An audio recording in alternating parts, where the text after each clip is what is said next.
Hi friends, we are going to discuss communalism.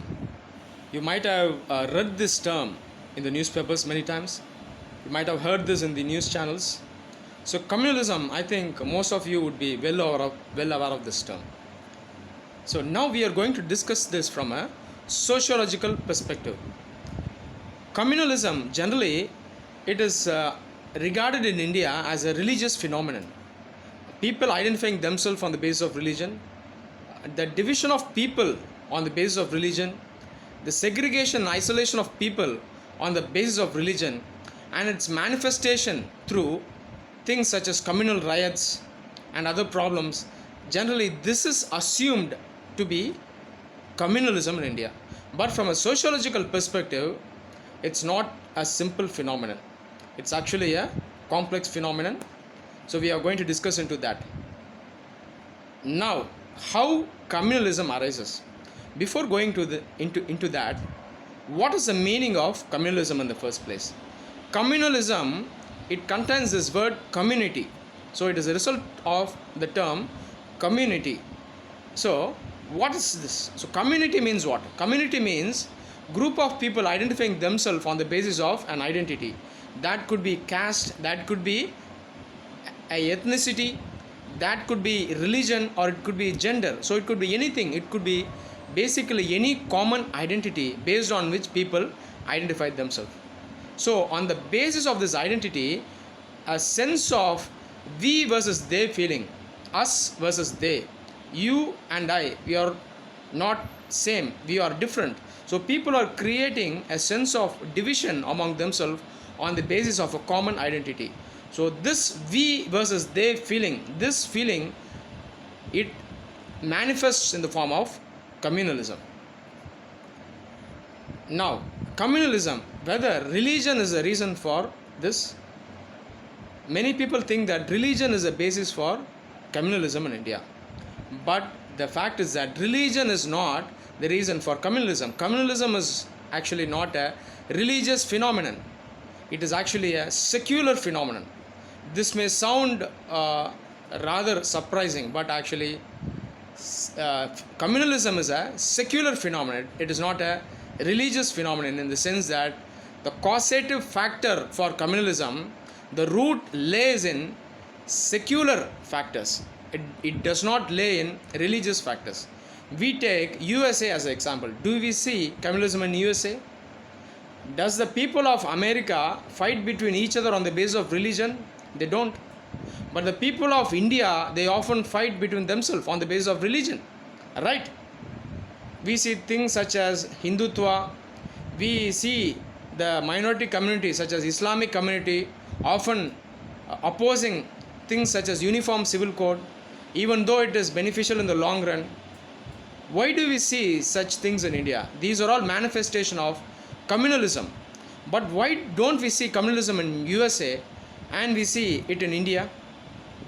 The reason why we don't see communalism in developed countries such as USA, France, Germany, Britain is that they are developed countries. On the other hand, we see communalism in backward third world or developing countries such as India, Bangladesh, Myanmar, etc.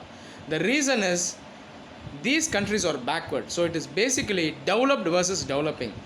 Whenever we see backwardness, there would be communalism. So invariably, communalism is linked to backwardness. That is why we see communalism in developing countries such as India. Now, like I said, there are multiple communities in USA. There are people belonging to multiple races. People who have come from other countries, they have settled in USA. There are multiple religion there. There are Muslims, there are Christians, there are Sikhs. So why don't we see this phenomenon there is that the root cause lays in development. And like I said, it is based on secular factor rather than religious factors. So communalism is a secular phenomenon. Now, how is this a secular phenomenon? Now, let's go into that. There are two main reasons for the emergence of communalism.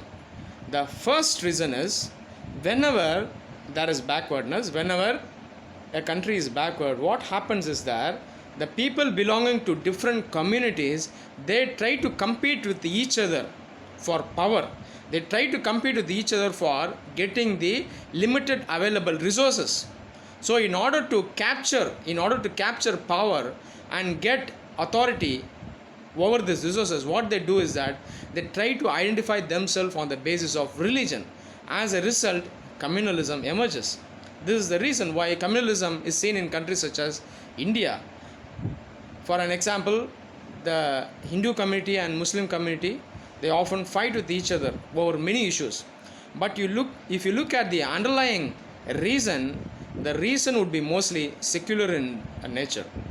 Let's take the example of two Indian states, West Bengal and UP. Generally, for a long time, we have not seen communalism as a factor in West Bengal, but we see communalism as a factor in Uttar Pradesh for a very long period since independence. The reason is that West Bengal is comparatively developed when you compare that to UP. Same is the case with Kerala. Kerala is much developed. Even though Hindus and Muslims exist there, we don't see communalism as a phenomenon there, but we see communalism as a phenomenon in Uttar Pradesh. The main reason is backwardness. So people, in order to capture power, in order to get their hand on resources, they showcase religion as an identity. As a result, communalism emerges. The important thing which you should note is that, like I already said, communalism could develop on the basis of many identities. It could be caste, religion, gender, ethnicity, etc. But mostly religion would be used as an identity in most cases. That is why whenever we study communalism, we study that from a religious perspective. Now, the second reason for the emergence of communalism is the fear psychosis among the minority community. If you take India, the minority community that is backward is the Islamic community. The majority community is Hindu community. After British rule, with the advent of British rule, what happened is that the Hindus and Muslims, they try to compete with each other for government jobs and other offices of power in India. As a result, communalism emerged. The main reason here is fear psychosis among the minority people. Fear psychosis among the Muslim population, that the majority community, Hinduism, the Hindu people may try to dominate them. So as a result of fear psychosis also, communalism emerges. We see this phenomenon even till now. Recently, the government, it tried to bring in uniform civil code in India. So uniform civil code India is actually mentioned in our directive principles of state policy in our constitution. It is actually a progressive move. But many sections of the Muslim community, not all Muslims, some people, they see this as an attack on their culture. They see it as an aggression on their identity. As a result, a fear psychosis is produced, and this also leads to communalism. So first factor is trying to capture power, trying to capture resources, and the second is fear psychosis, a fear that their culture may be degraded, fear that their cultural identity may be attacked. So these two main reasons, they cause communalism in India. Ashgar Ali, engineer, he actually has remarked that communalism is a post-British phenomenon. We have not seen communalism as a factor during Mughal rule. During Mughal rule, even though the rulers were Muslims and the ruled were mostly Hindus, we did not see communalism on a large scale in India. So this communalism as an organized phenomenon, it started only after British rule in India. The reason is that, like I said, it is a secular phenomenon. After British rule, what they did was that British tried to bring in the policy of divide and rule to create a cleavage between Hindus and Muslims in India. First, they tried to appease Hindus, and later that policy failed, and then they tried to appease Muslims. The reason was that many section among the Hindus, they were educated when compared to Muslims. They took the initiative to start socio-religious reforms in India. There were people like Swami Vivekananda, Raja Ram Mohan Roy. So the British, they were unsuccessful in appeasing these sections of the Hindus. So later what they did after the 1857 mutiny, they started the policy of appeasing Muslims in India. They tried to appease people like Sir Syed Ahmad Khan. So as a result, communalism as an organized phenomenon, it mostly started after British rule in India.